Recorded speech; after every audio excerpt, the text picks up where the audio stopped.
اعوذ باللہ من الشیطان الرجیم بسم اللہ الرحمن الرحیم الحمد للہ رب العالمین والصلاة والسلام علی سید الانبیاء والمرسلین وعلی آلہ وصحبہ اجمعین اما بعد۔ سامعین گرامی قدر، محترم بھائیوں اور دوستوں،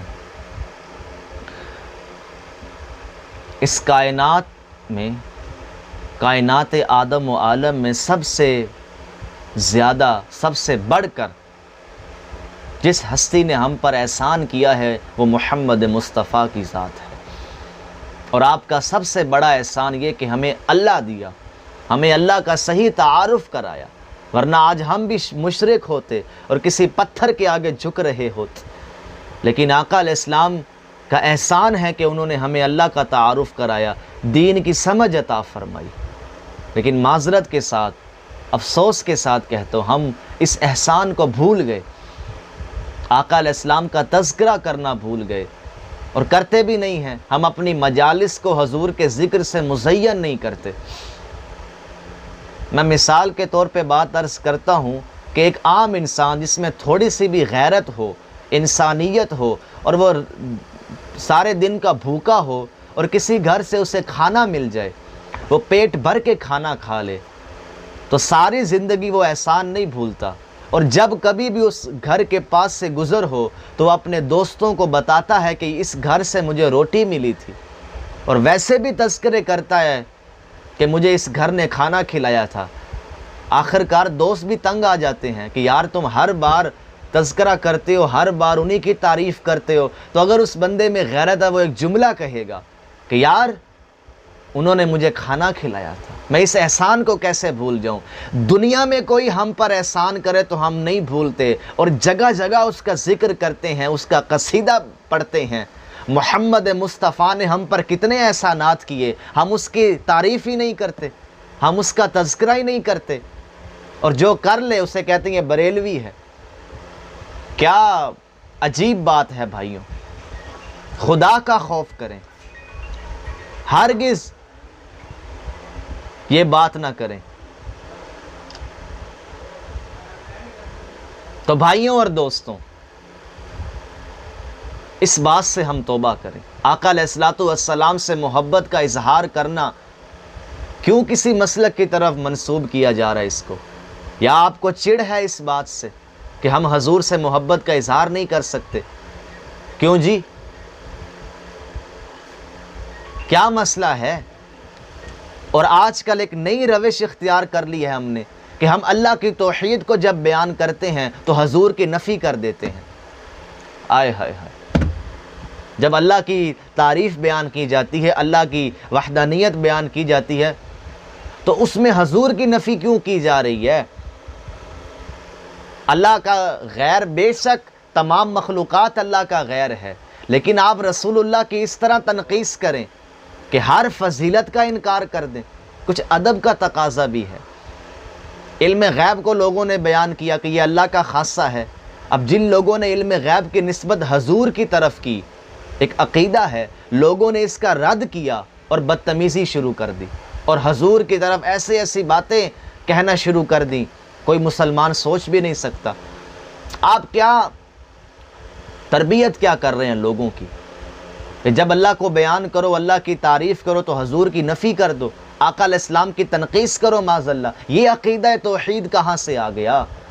جس محمد نے ہمیں اللہ کی توحید بتائی ہے، ہم اسی کی ہی نفی کر کے سمجھتے ہیں کہ میں نے توحید بیان کر دی ہے، کہ مخلوق سے کچھ نہیں ہوتا، صرف اللہ سے ہوتا ہے۔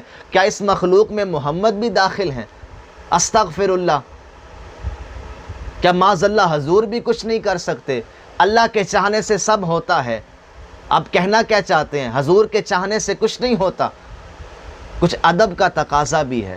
آپ نے عقیدہ توحید کو بیان کرنا ہے، ادب کے ساتھ بیان کریں۔ اس کا ہرگز یہ مطلب نہیں کہ آپ حضور کی نفی کر دیں۔ عقیدہ توحید آپ کو دیا کس نے ہے؟ سورۃ اخلاص، قل هو اللہ احد، اے میرے حبیب آپ ان سے کہہ دے اللہ ایک ہے۔ یہ قل کیا ہے؟ یہ محمد کو کہا جا رہا ہے صلی اللہ علیہ وآلہ وسلم۔ اے میرے حبیب آپ ان سے کہیں میں ایک ہوں۔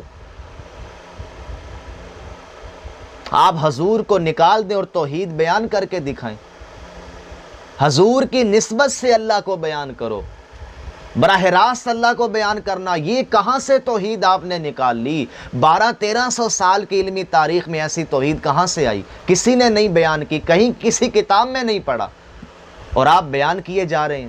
آپ کو زیادہ شوق ہے شرک کا رد کرنے کا؟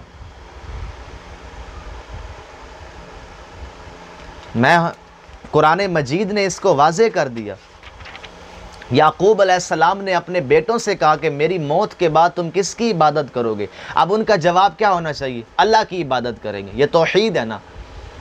تو انہوں نے کیا کہا؟ ہم آپ کے رب کی عبادت کریں گے، آپ کے باپ دادا کے رب کی عبادت کریں گے۔ کون؟ ابراہیم، اسماعیل اور اسحاق کے رب کی۔ یہ اللہ کی ربوبیت کو نسبت کیوں دی ہے کہ ابراہیم کے رب کی عبادت کریں گے؟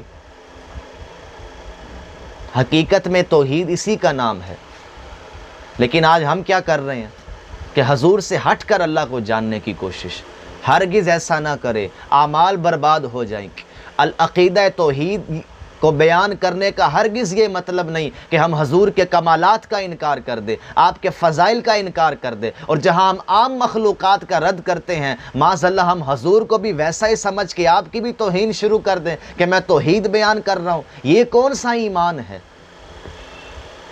حضور کے کمالات کا دائرہ کار الگ ہے، اللہ کے قدرت کا دائرہ کار الگ ہے، مقابلہ کیوں کرتے ہیں آپ اس کا؟ صرف آپ کو ہی توحید کی احتیاط کا شوق ہے کہ احتیاط سے بات کرو۔ آپ نے ٹھیکہ اٹھا رکھا ہے شرک کا، وہ مشرک اسے توحید نہیں آتی۔ جو محمد کو پہچانتا ہے، جو محمد کو جانتا ہے، وہ اللہ کو بھی جانتا ہے۔ لیکن ہمارے ہاں عجیب رویہ ہے کہ عقیدہ توحید اس انداز میں بیان کیا جا رہا ہے کہ رسول اللہ کے کمالات اور فضائل کی نفی۔ استغفر اللہ، ہرگز ایسا نہیں ہے۔ وہ اس کا دائرہ کار اور ہے، وہ اور پوزیشن اور سچویشن کی بات ہے، سمجھیں اس کو۔ آپ کیوں اس طرح کی باتیں کر رہے ہیں؟ ہرگز توحید بیان کرنے کا مطلب یہ نہیں کہ ہم حضور کی گستاخی کریں یا ہم حضور کی نفی کریں، ورنہ عقیدہ توحید بھی باطل ہو جائے گا کہ جس ہستی نے عقیدہ توحید ہمیں بتایا ہے، آپ اسی کی نفی کر کے اللہ کی توحید بیان کر رہے ہیں۔ یہ توحید کی خدمت ہو رہی ہے۔ کسی نے اس طرح کا کام نہیں کیا۔ کس نے اس طرح توحید؟ خود قرآن نے جب توحید کی بات کی تو حضور کا نام لیا، آپ کہیں میں ایک ہوں، اپنے رب کا تعارف کرا۔ سبحان اللہ۔ لیکن ہم یہ بات نہیں جانتے۔ اللہ تعالی ہم سب کو سمجھ عطا فرمائے، سمجھ اور عقیدہ توحید کی صحیح رہنمائی نصیب فرمائے۔ وما علینا الا البلاغ۔